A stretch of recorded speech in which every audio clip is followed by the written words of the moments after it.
I'm Bonnie Roberts, owner of Brooks Coaching. I've known Laurie-Ann for years and have seen her speak on many occasions at events both large and small.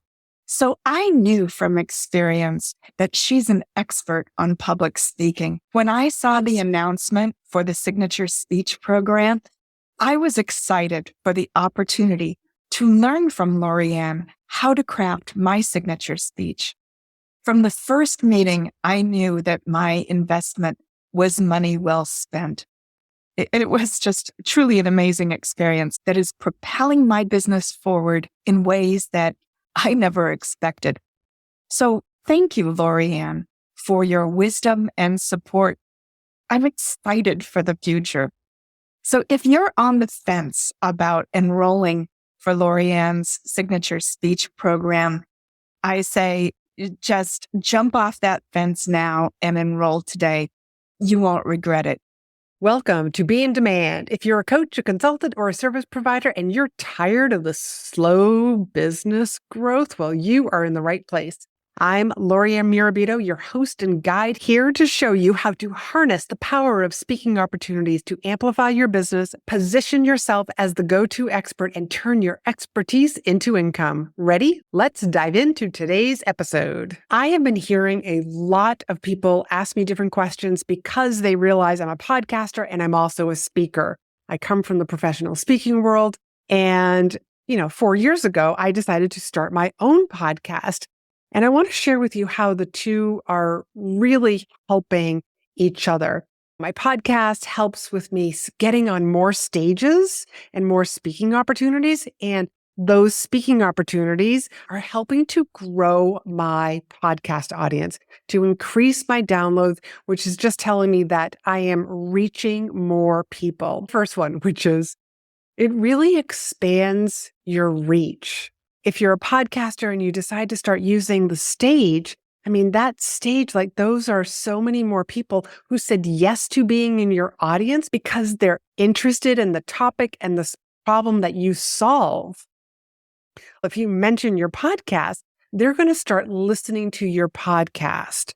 They're going to be pulling out their phones and finding the name of your podcast. So really consider, if you're using slides, to have a graphic of your podcast down in the corner that can be part of your slide branding.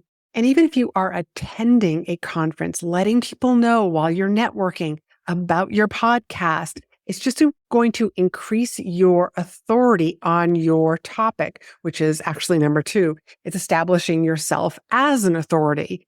Really being able to say hey, I just don't have this one speech. I got a whole podcast where I talk about the various different problems of whatever your expertise is. And people will start to go and binge listen to your podcast. But here's another great reason why I love having the podcast, because a meeting planner will actually go and listen to your podcast and really get to know you and your topic and how you are an authority on whatever your topic is. Because you're going to dive into all different reasons and solutions and stories and case studies on your podcast. And another way to use your podcast to get more speaking opportunities is actually to talk about the different programs, whether they are keynotes, they are workshops, they are breakout sessions. Talk about those on your podcast. Have separate episodes for each of them. Then on your speaker page where you share the different speaking topics that you have, remember, I'm a big fan of no more than 3. You can have a podcast episode for each of those speaking topics that you are pointing people to. So now, as a meeting planner or somebody who's going to book you, I'm interested in this particular topic that you speak on, and you have a podcast that I can go and listen and learn a little bit more and get an idea of what you are actually going to be sharing with my audience if I book you to come in. Another one is just to deepen your connection with your audience. And I think as podcasters, we all know that. This is a very intimate setting. I am in somebody's earbuds. I'm with them at the gym while they're doing errands, while they're prepping dinner, or maybe some household chore. It's a very intimate, multitasking medium. I was just on Threads and somebody was asking a question about whether or not to start a podcast. And I said, it's really one of my favorite multitasking mediums. Because I don't know about you, but for myself, I go for walks, I listen to podcasts. I'm driving to the gym, I'm listening to a podcast. I'm at the gym. If I'm working out by myself, I'm listening to a podcast. These are great times to just listen and learn. And if I hear something really interesting, I actually will take a screenshot from my phone so that I know exactly where I was in that podcast episode so that I can go back to it later. Another one of my favorite reasons is you're creating content. I always tell my clients, record yourself because there's content there. Record everything, whether you're just doing video or you're doing video and audio, but also keep recording the Q&A. And if you are the speaker in a in-person room, repeat the question. Well, whoever asked you a question, make sure you repeat the question, not only for your recording, but for the people that are on the other side of the room from the person asking the question so that they can hear what the question was that you are answering. But you're also doing it for your recording because there's gold in that information. This is the information that you might not have covered deeply enough, that maybe you breezed over. Maybe it's something that you didn't share with the audience. And those questions, that's gold because that's what the people are interested in. And you can then go create podcast episodes on these topics. But also, I want to encourage you to leave it on after you're done speaking. People will always come up to the speaker during in-person events and they will ask you some questions. They will tell you some stories. When you told this story, this is what it reminded me of. There is gold in all of that information. So record yourself. It's great content. And here's another reason why you might want to record yourself. I have taken those recordings from speeches and used it as an upsell when people bought my book in the back of the room. It's like, oh, the book is $15, but for $20, you can also get this audio recording that accompanies the book, and it's a previous speech that I've given. And this one particular talk that I did this, I made so much money from this particular free event. I wasn't paid to speak this particular time, but I made so much money from selling the recording again and again and again with books that I sold in the back of the room at other events. So there is lots and lots of content that you could be creating from a speech. You might tell a story in a different way. Back to people asking you questions. You take that recording and you put it through AI and ask it other questions. Tell me what some of the questions were. What was some of the highlights? What should I be focusing more on? Create some social media posts from the speech that I gave.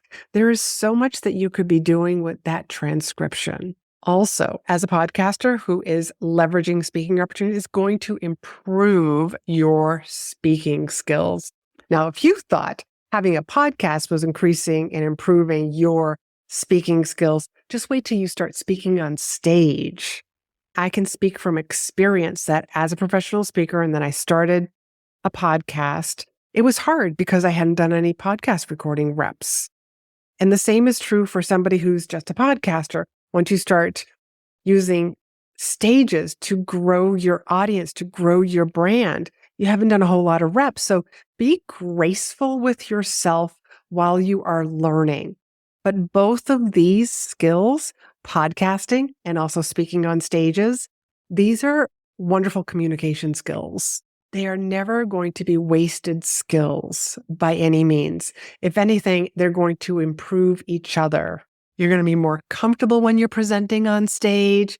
You're going to be more comfortable when you are presenting virtually. You're going to be communicating and sharing your stories with confidence. And this confidence just translates back to the microphone, making you a stronger podcaster and also a stronger, more engaging speaker. And here's one that you might not have thought about: networking and being able to collaborate with others. You've probably heard me say that speaking is a long and a short game. And sometimes it's those long games that we need to collaborate with more people, building relationships. The speaking business really is a relationship-driven business. I've had people ask me, how did my friend become one of the speakers at this particular conference? Well, you should go ask your friend. They might be actually able to get you into next year's speaker lineup. But being able to build those relationships with other people, what if you had the people who ran those events, those speaking events, on your podcast? What if you considered doing that? You're starting to build that relationship with that host, and then maybe the following year applying to be a speaker at their event. So now you've had them on your podcast, they're promoting their event, and the following year, you're going to apply to be a speaker at their event. Again, this is a long game. There are many times that I do not hear a yes. I don't hear anything from certain hosts or events that I've applied to speak at, but I never take it personally because my topic might not be of interest. They might think when they look at my application, oh, we covered this a lot the previous year. But according to our survey, all our attendees last year, they want X, Y, and Z this year. So I never take it personal that I didn't get accepted, but it doesn't mean that I'm not going to keep trying. It doesn't mean that I'm not going to keep building those relationships with those hosts, with those meeting planners, with those people who run these particular events. Again, I'm using my podcast. I'm leveraging the stage. And this is what I want to encourage you to do as well. They go hand in hand, and it's a beautiful way to showcase your authority, your knowledge, and your solutions. And I'm just going to add this also about podcasting. It's evergreen. You know, when I speak on a stage, when I speak at somebody's virtual event, their conference, their mastermind inside of their private community, that's a one-time event. If it's virtual or a membership, like there's a copy of the recording so that people can watch it again later. But there's something very beautiful about a podcast and how we can use that because it is attracting people. If you're using good SEO and good keywords, it's going to attract people to you. It's going to make a bigger audience, like meeting planners who might come across your podcast and then want to book you to speak at a conference that they're in charge of finding the speakers and booking speakers for. Meeting planners are always looking for new speakers, great speakers to put in front of their audience. They don't want to put the same people who were there speaking at the conference the year before. They want new speakers. So you're also doing them a big favor by applying to speak, by building those relationships with them, with asking a friend, hey, you spoke at this event last year. You know, who should I contact? Could you put a good word in for me? Build those relationships. Keep building your evergreen content, which is your podcast, and keep getting out there known by other people, getting on stages, using your podcast as a wonderful call to action. A podcast is a phenomenal call to action because there are so many meeting planners and conference organizers, they've been burned. And what I mean by that is they booked a speaker and it was an infomercial for the audience. And they're going to hear about that from their members, from people complaining about the speaker. So a lot of times you'll hear people say no self-promotion, and it's only because they've gotten burned before. So keep that into consideration. However, I can tell you personally, I have never been told that I cannot promote a free resource. So you point people to your podcast while you're speaking. What a great way to build that intimate relationship with more people, with your podcast, with certain episodes that you refer them to, and putting them through a funnel, and they might actually become clients of yours. And this is how you actually earn 10K from every time you're on the stage, because you're also using your podcast in conjunction. They're working together. And that's something that I talk a lot about. And I want to encourage you, if you want to know exactly what to say while you're on stage or on somebody else's podcast as a guest, download the 17 magical phrases, which you can find at speakandstandout.com/magic. These are actual things that you can say. They're not self-promotional. They are very conversational, but it's what you can say to actually let the audience know about how you work with clients, programs that you have, and other speeches that you have. But going back to your podcast, being a free resource, no meeting planner has ever complained that I said, hey, go listen to my podcast. Go listen to this particular episode. They actually love that, mostly because it's a free resource. And I just want to reiterate that 17 magical phrases. That is a great resource that you can have free for you to download. And you can start using it right away on the next podcast interview or even the next live stream, whether you do an IG live stream, a LinkedIn live. Use these phrases and you will start seeing how you are going to convert the audience. Because remember, the 3 C's lead to the 3 R's. You want your speech to be compelling, captivating, and most importantly, converting so that your audience remembers you, raves about you, and refers you. So till next week, I want you to be in demand. Are you tired of hearing crickets on social media?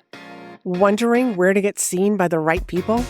Or frustrated with the growth of your business? Then the Speaker Breakthrough Session is just for you. During this free 20-minute discovery call, I'll help you recognize where you're leaving money and opportunity on the table. You'll walk away with tips and a strategy to leverage speaking opportunities to get positioned as the expert, visible to the right people, and monetize your expertise. Book your call at speakandstandout.com/SBS for Speaker Breakthrough Session.